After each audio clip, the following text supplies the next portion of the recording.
Satu kasus yang sangat penting dikonsulkan ke kami, perempuan 38 tahun dengan masalah terjadi peningkatan enzim hati.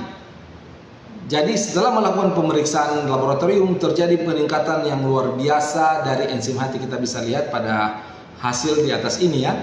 Nah, apa-apa yang bisa menyebabkan terjadinya peningkatan enzim hati ini? Yang pertama adalah hepatitis akut, baik oleh karena infeksi virus yang tiba-tiba, ya, hepatitis A, B, C, dan yang lainnya.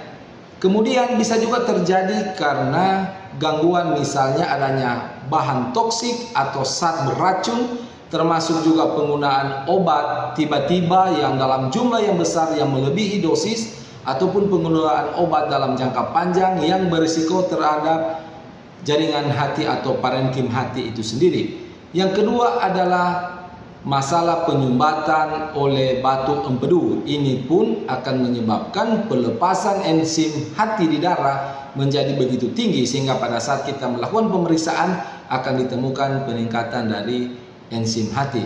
Kemudian terjadi iskemik hati, adalah suatu keadaan di mana hati atau liver ini terjadi kekurangan asupan oksigen. Hal ini terjadi karena kekurangan aliran darah ke jaringan hati, misalnya pada keadaan perdarahan yang hebat, masalah jantung yang tiba-tiba, ada infeksi yang berat sehingga aliran darah ke jaringan hati berkurang, otomatis oksigen yang melekat di dalam darah atau terbawa oleh darah itu menjadi berkurang. Jaringan hati atau parenkim hati atau liver ini terjadi masalah iskemik, kekurangan oksigen, maka kompensasi akan terjadi peningkatan enzim hati yang bisa kita temukan pada pemeriksaan laboratorium.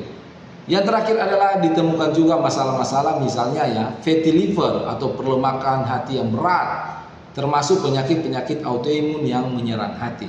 Nah, hal-hal ini yang menjadi penyebab umum terjadi peningkatan enzim hati. Yang harus dilakukan adalah segera Anda konsultasikan dengan dokter pribadi Anda, termasuk membawa pasien ke rumah sakit. Lakukan komunikasi konsultasi dengan dokter yang merawat. Mudah-mudahan akan ditemukan penyebab utama dari peningkatan enzim hati ini dan bisa diterapi dengan maksimal. Saya Dr. Abdul Qadir, spesialis penyakit dalam. Tetap semangat dan salam sehat.